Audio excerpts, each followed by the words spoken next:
Beletrina v živo.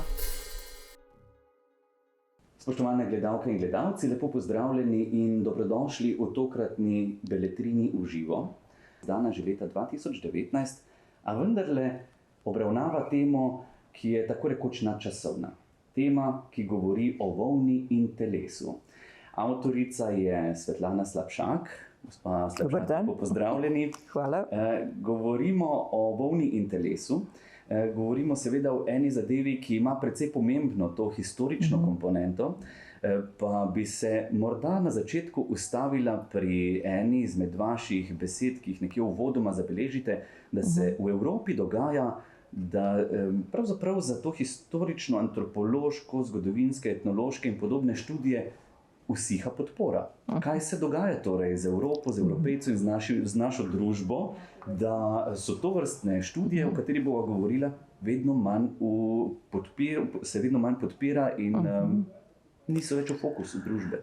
Ja, imate prav, seveda. Jaz tudi v tej knjigi.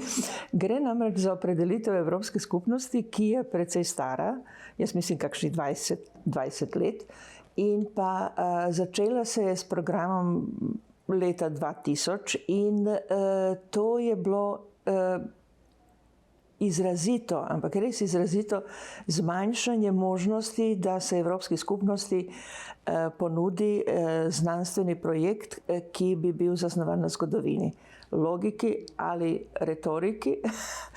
In nasploh seveda ena od posebej pozabljenih disciplin je zgodovinska slovnica oziroma zgodovina jezikov. Zakaj? Zaradi tega, ker je prednost dana predvsem tehnologiji, tehnološkim disciplinam in pa seveda vse, kar se tiče kompjuterjev, nove komunikacije in tako naprej.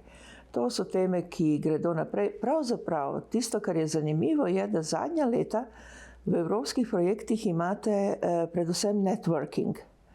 Torej socialno aktivnost, teoretizacijo in prakso socialne aktivnosti. Problem je v tem, da so se tisti, ki odločajo, spomnili, da je družba zelo pomembna in ne vedo, kako bi jo vključili. In to je potem praksa, ki pravzaprav zamenja znanje. Ja, torej zgodilo se je nekaj v družbi, neke spremembe so prišle v družbo, o tem bi lahko rekli marsikakšno, ampak ne glede na to, da se neke paradigmatske spremembe tukaj vendarle dogajajo, je ta knjiga Volna in telo nastala. Nastala je že pred nekaj leti, gre za večplastno delo, ki se ukvarja na eni strani seveda z ovco, z vlaknom, z volno, na drugi strani pa s telesom. Pa če se osredinjiva malce na te stične točke, živo, neživo, živalsko, v človeškem in tako naprej, kaj je pravzaprav ta volna? Okrog nje se v zgodovini tvorijo najrazličnejši od ritualov, tabujev in tako naprej. Zakaj je volna tako pomembna zgodovinsko gledano? Ja, zaradi tega, ker je v osnovi občutek krivde. In o tem so zgodovinski antropologi veliko pisali. Namreč gre za osnovno psihično spremembo prazgodovinskega človeka, zelo starega človeka pravzaprav. In to je krivda, da je nekaj ubil. Ubil je žival. In potem s to krivdo se pač razvijajo popolni antipodi, kar se ritualov tiče. Eno je intimizacija, drugo je pa strah. In pa med temi poli se dogaja marsikaj. Denimo, da človek postane žival. Druga varianta je, da ima kontakt, ki bi nekako opravičil njegovo dejanje. In tretje je seveda, da doživi nekaj, kar žival doživlja sama. In vse te različne možnosti ritualov in obnašanja izjemno bogatijo človeško psiho.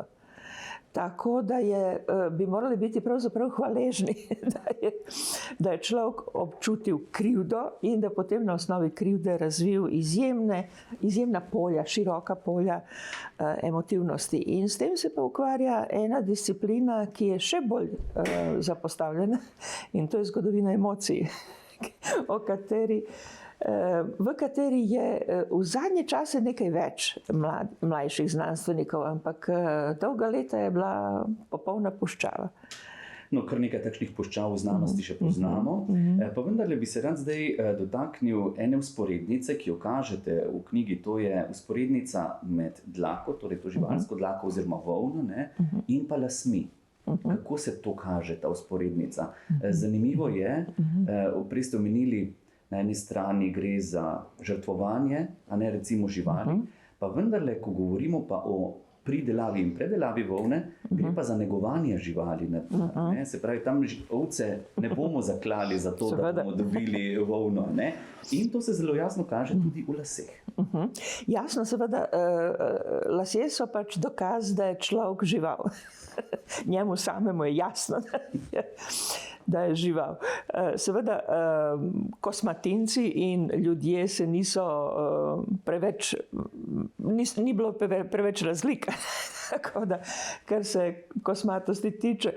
In pa so ljudje lasje imeli za tisti živi del telesa, ki ima svoje življenje, ki ni popolnoma povezan s telesom, zaradi tega, ker se lahko odseka in potem pa narašča na novo, ker drugi deli telesa pač niso tega zmožni. Ne? Tako da lasje so nek znak nesmrtnosti telesa v nekem smislu in zaradi tega so podložni vsem sortam magije. Lasje se, recimo ženski lasje se pletejo, in to je simbolna akcija, ki je zelo pomembna.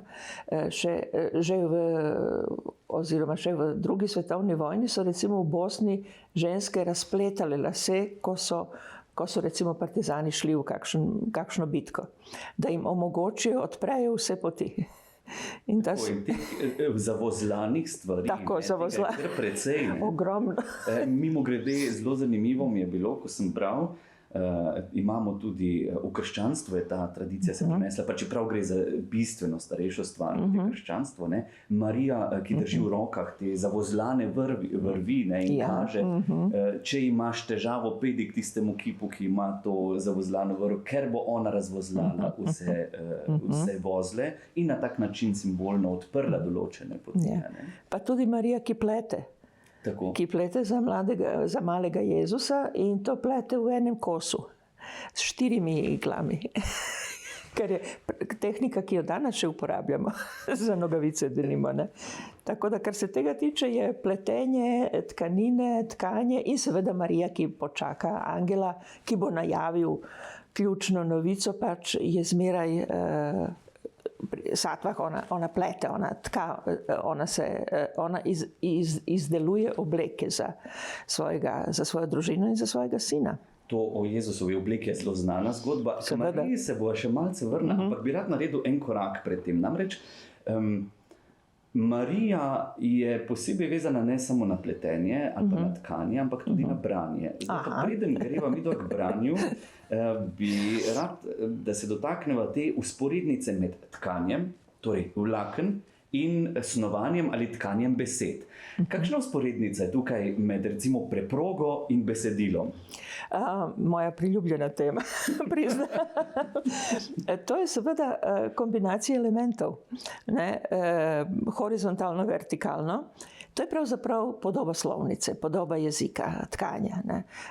Besede, ki se križajo, besede, ki tvorijo nove pomene, besede, ki se spreminjajo, posebej seveda v indoevropskih slovnicah, se spreminjajo skozi padeže, skozi različne časovne možnosti.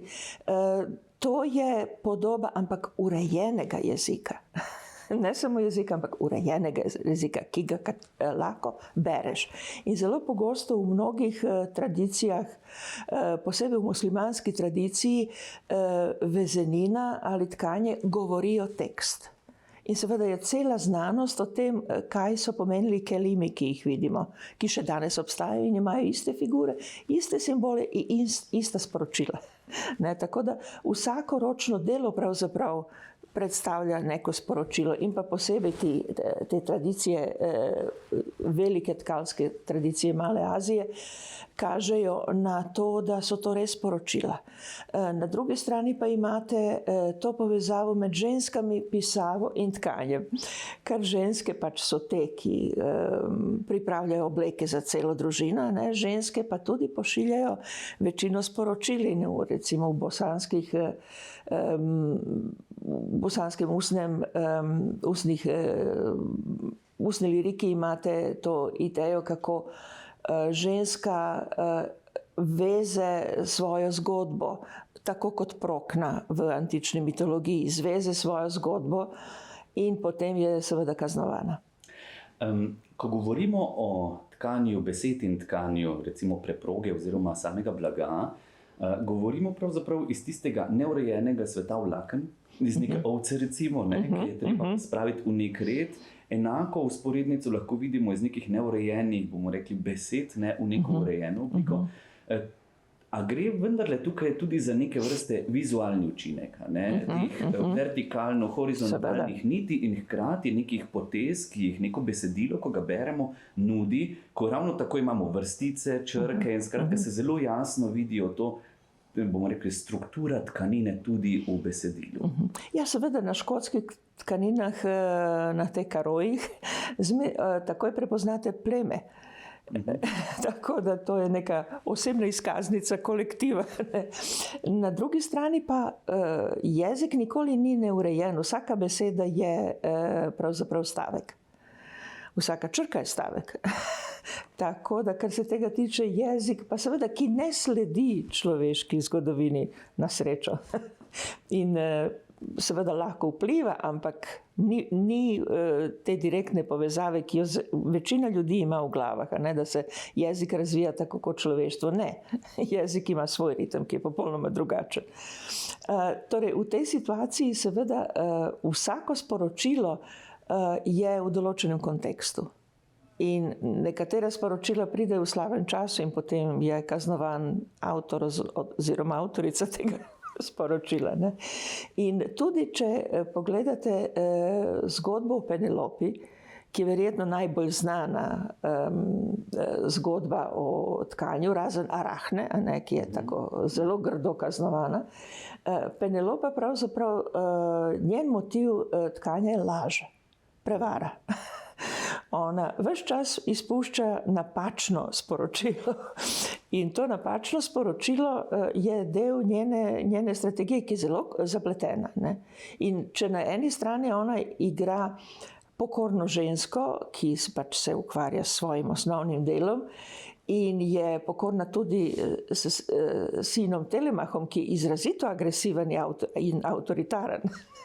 In pravi svoji materi, da pač ženska mora sedeti doma v hiši in najboljše, da je pač molčeča. Ne? Obenem pa ona izvaja to svojo prevaro, ki bo prevarila njenega sina, ki bo prevarila vse snubce, ki bo prevarila tudi njenega moža in vse, ki so naokrog.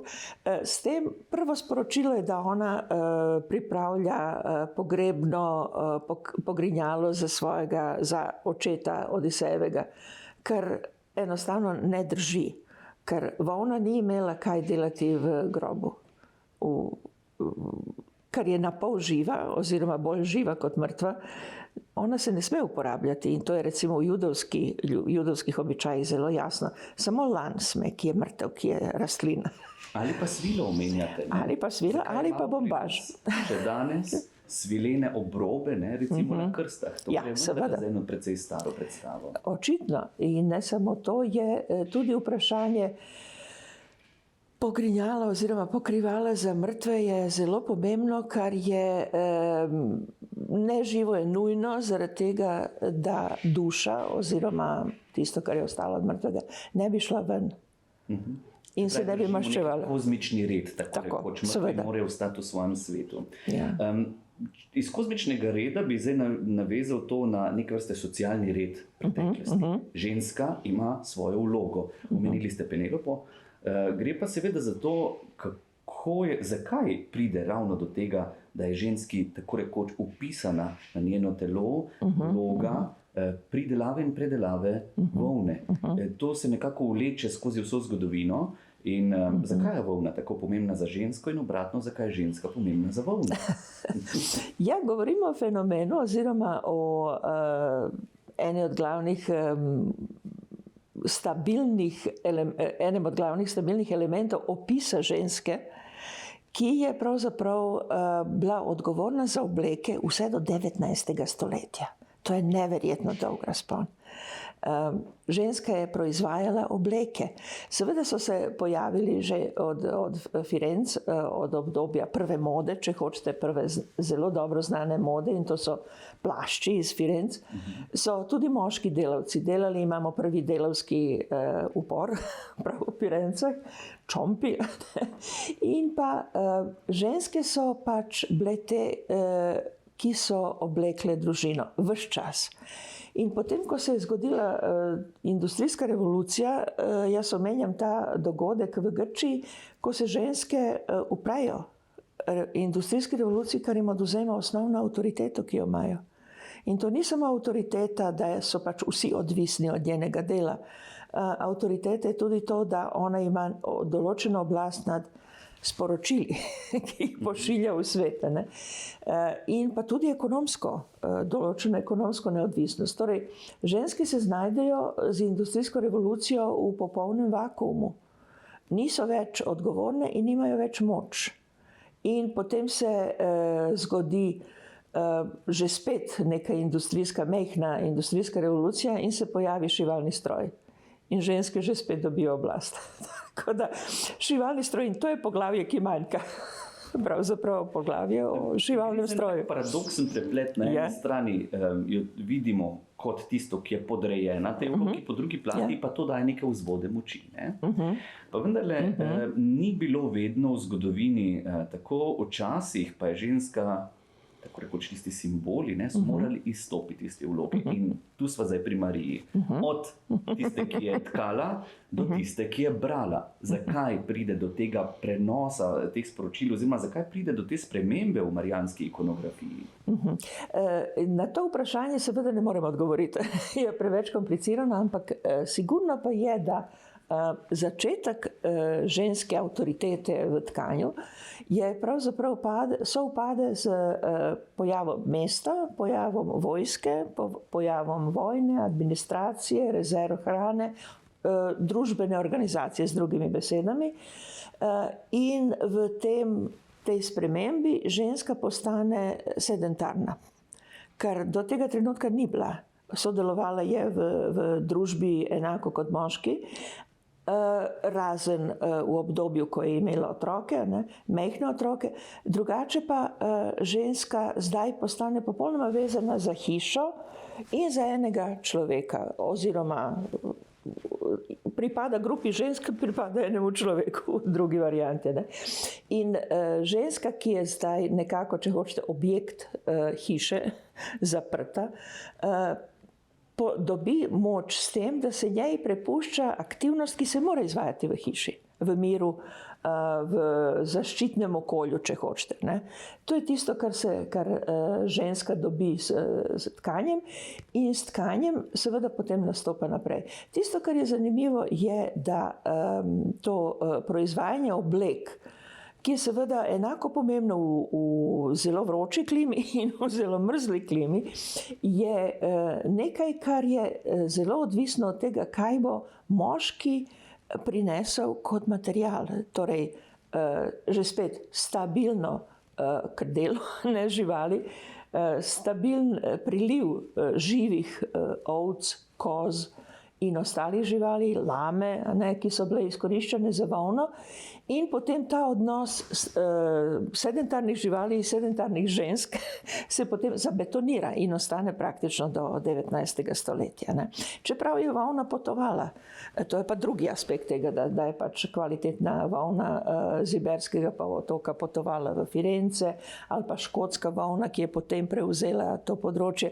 To je drugi aspekt, trgovina, s katero so se moški ukvarjali. je pa ekonomski vidik. Ja, seveda. Če se dotaknemo tega, recimo, zelo zanimivo je, v slovstveni folklori poznamo najrazličnejše oblike teh zgodbic. Recimo, žal žena prinese klobčič volne nekemu kmetu in pravi, zdaj pa lahko iz tega klobčiča odvijaš toliko časa, kot želiš, samo izreči ne smeš, da bo konec.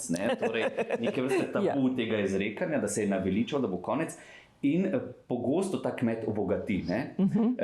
To se pa že zelo jasno vidi potem ta ekonomski vidik trgovanja z volno, ki se seveda začne z znamenitimi ograjami parkov, tako rekoč skupne zemlje v Angliji, in potem dobesedno vržejo ti veleposestniki kmete iz zemlje in se začne ukvarjati z ovcami. Kaj pomeni ta ekonomski vidik za samo zgodovino volne? Ogromno, ogromno. Volna se proizvaja na jugu in na severu enako. Popolnoma je enaka situacija. In tisto, kar je zanimivo, seveda ta sprememba, ki ste jo, to je perfekten primer, ker Anglija spremeni ne samo socialno situacijo, ampak zemlja se spremeni. Pejzaž, okolje postane popolnoma drugače. Brez velikih gozdov, oziroma ostali so samo krasni gozdovi, ki so potrebni za lov. Tako, kakšna druga ekonomska ali socialna vloga. Izginejo določene živali, kot so recimo medvedi in volkovi, jih ni več.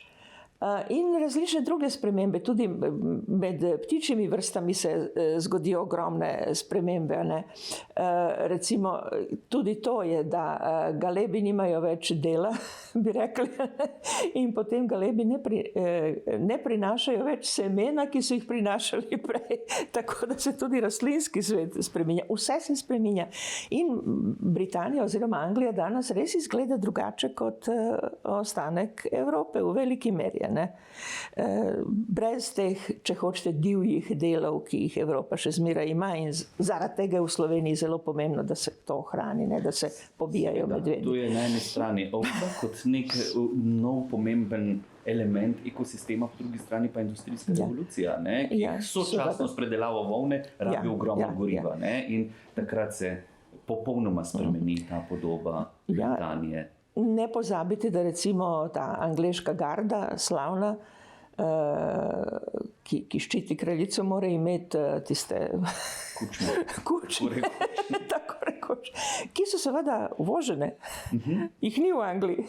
Torej, če recimo Evropska skupnost da prepoved na izvoz medvedov, konec z kraljičino gardo. Ja. Bojo našli neko drugo rešitev, verjamem. Mi pa smo pred eno drugo dilemo, kaj narediti, če pogledamo zopet nazaj. Primer, volna prinese pomembno ekonomsko stratifikacijo družbe. Takrat se veliko ljudi, oziroma en dobršen del teh posestnikov izjemno obogati in s to težavo se tako rekoč soočamo še danes. Še danes imamo problem, kaj narediti z vedno večjimi družbenimi tenzijami in razlikami. Ja, s tem, da je seveda volna v tem smislu izjemno pomembna za strukturo kapitalizma. V tem smislu, ker kapitalisti so recimo v Angliji konec 18. začetek 19. stoletja obogateli s tem, da so imeli pomorske poti na razpolagi, če je bil manjak volne v Angliji ali pa na Škotskem. In je druga zadeva ta, da so kontrolirali v industrijskem obdobju, kontrolirali so moške delavce, na ta način, da so moški delali v fabrikah tekstila, ženske pa so doma delale obleke.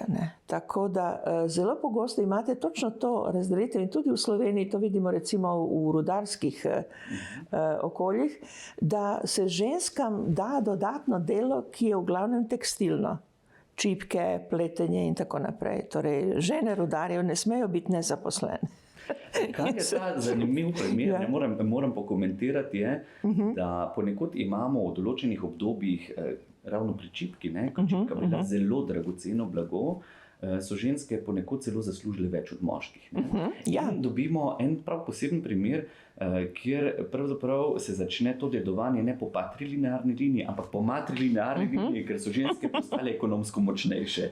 Ja, Gre seveda za izjemo bolj v zgodovini, ampak ravno na Slovenskem imamo par takšnih primerov, ko so mene prav presenetili, ko sem jih videl, ampak ravno predelava volne, niti, tako rekoč ne teh čipk in tako naprej, je tisto, ki je prineslo ženski en poseben status.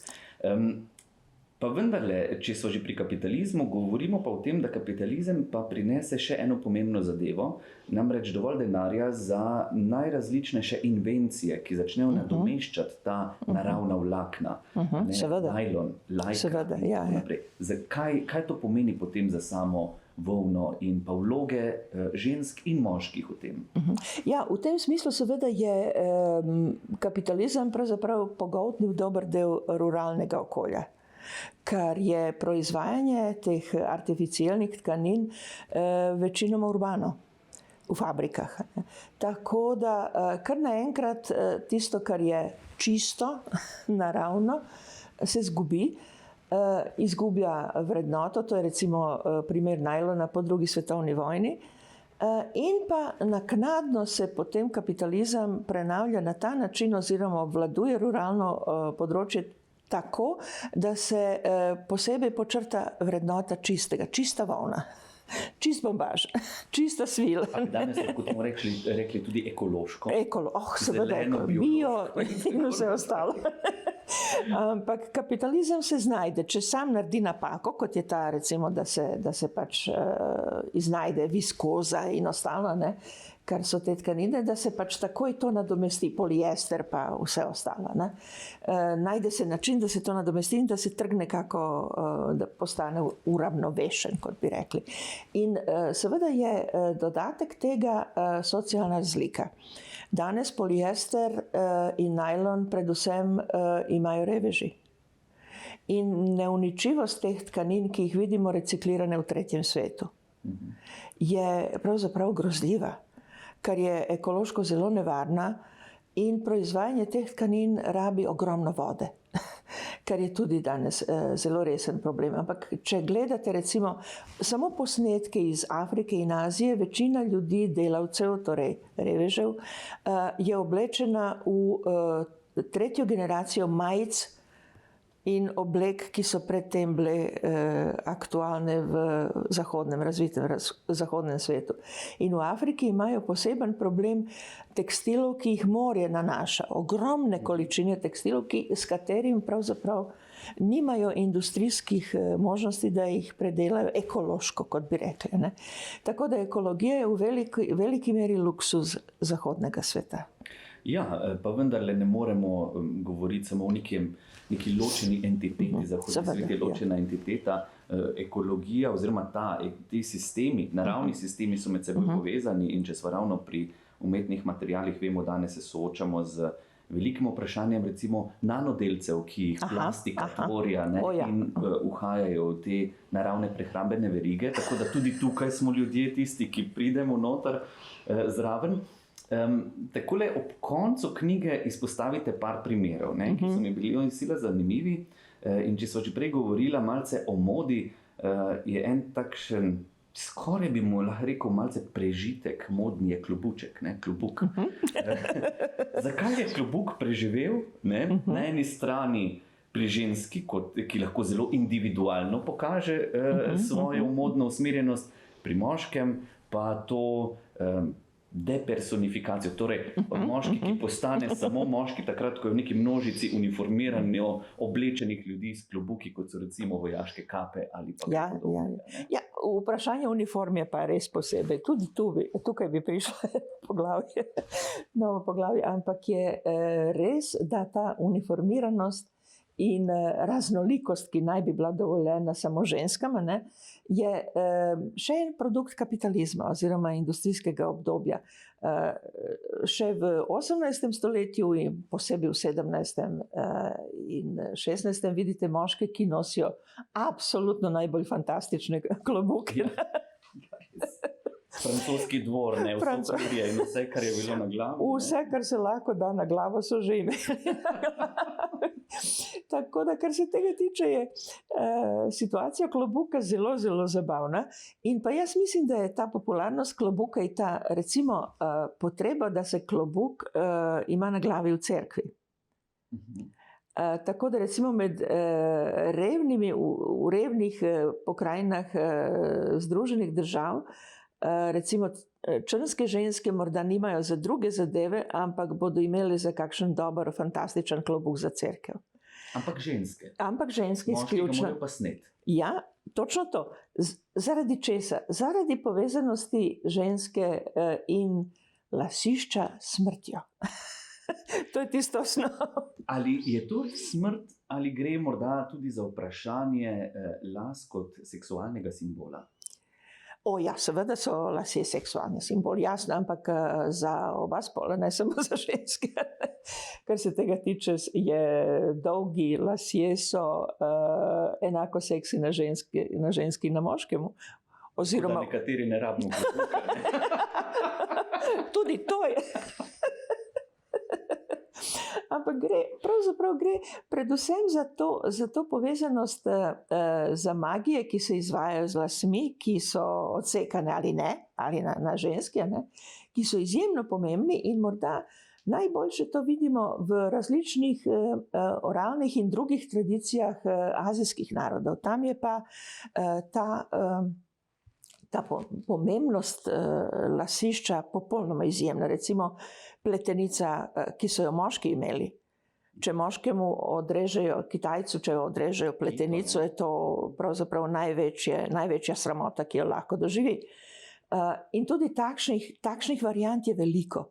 Tako da negovanje lasišča, recepti, ki prihajajo iz Azije, vse to, kar se dogaja, je zelo, zelo pomembno za razumevanje v različnih kulturah. In azijske kulture očitno imajo zelo, zelo močan odnos do urejanja lasišča. Popolnoma drugačen kot zahodni svet, ampak na drugi strani pa imate tudi recimo socialno gibanje 60-ih let 20. stoletja, študentsko gibanje in ostalo, hipi gibanje in ostalo, je zahtevalo lasišče.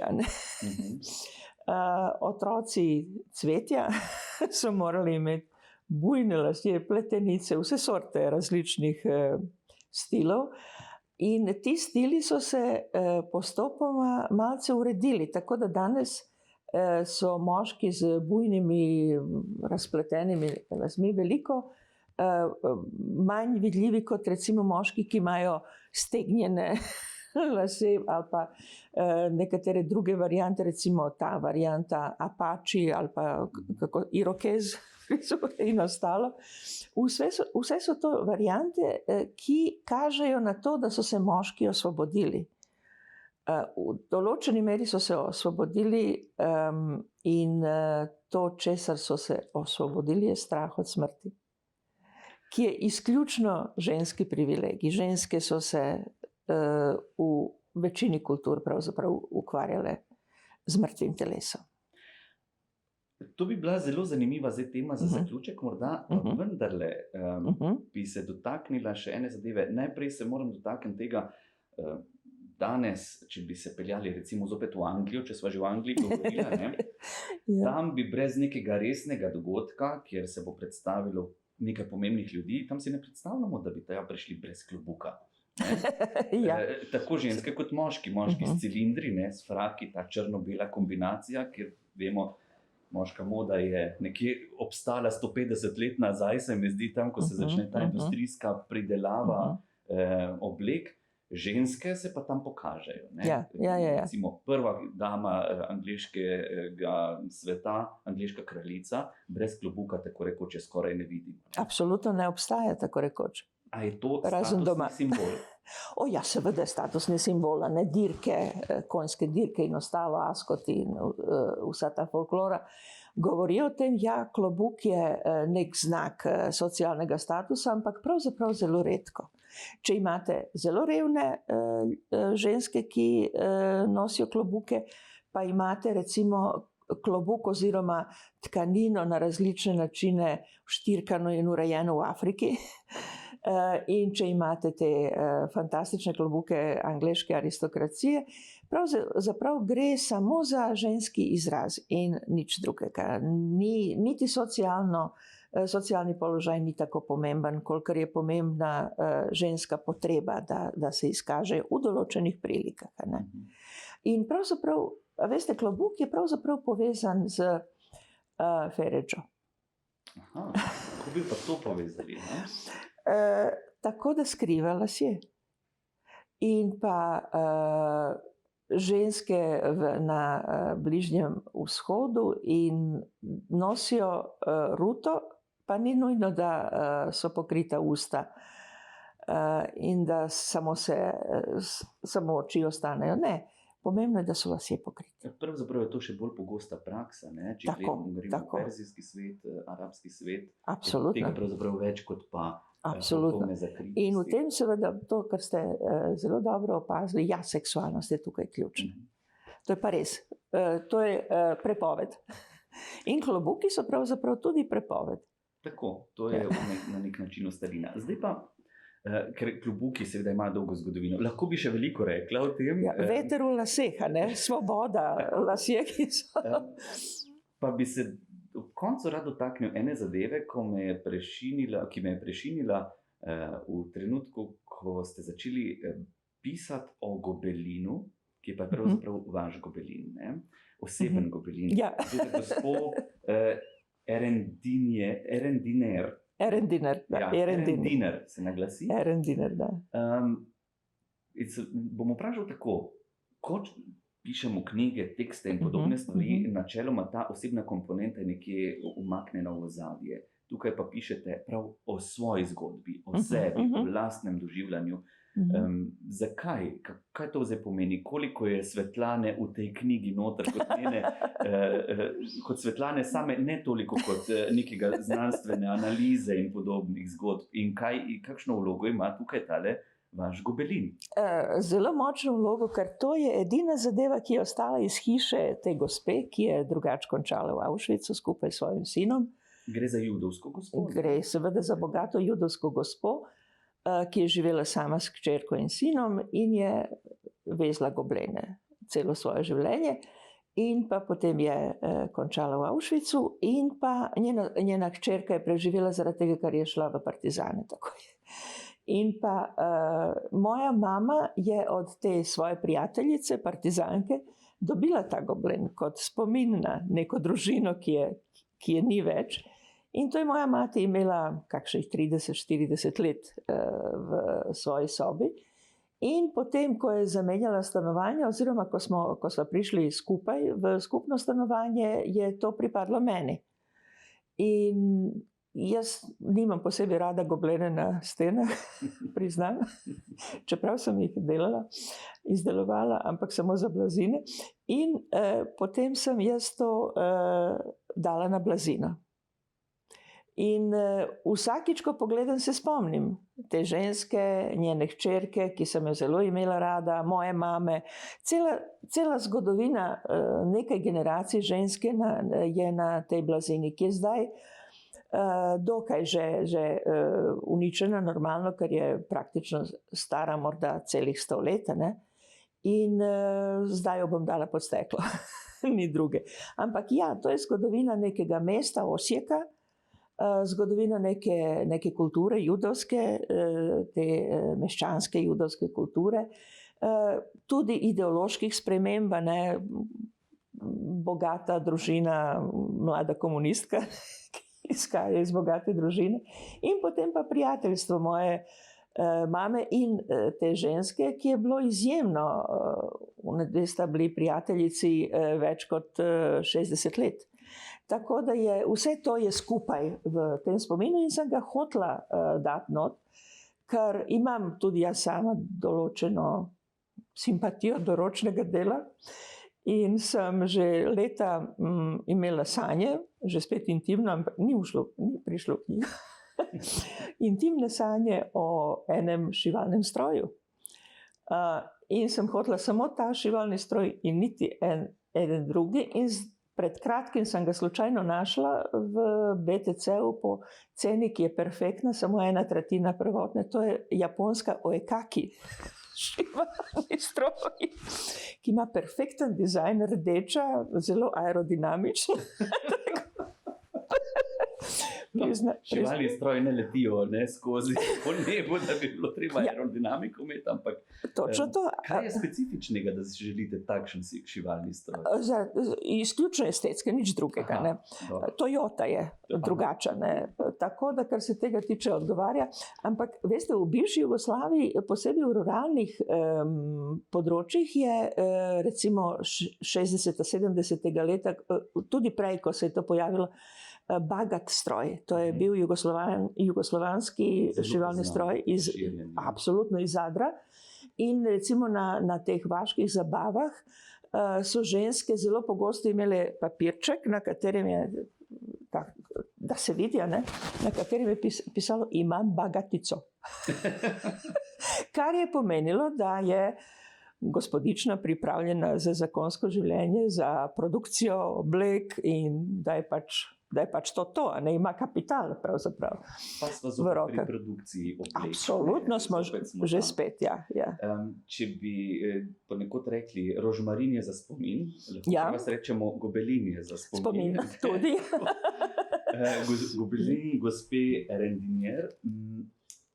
Svetlana Slapšak, morda takole za čisto zadnje vprašanje, zdaj smo govorili o volni in telesu, kar nekaj je bilo še takšnih stvari, ki niso v sami knjigi, ali razmišljate o kakšnem drugem delu volne in telesa?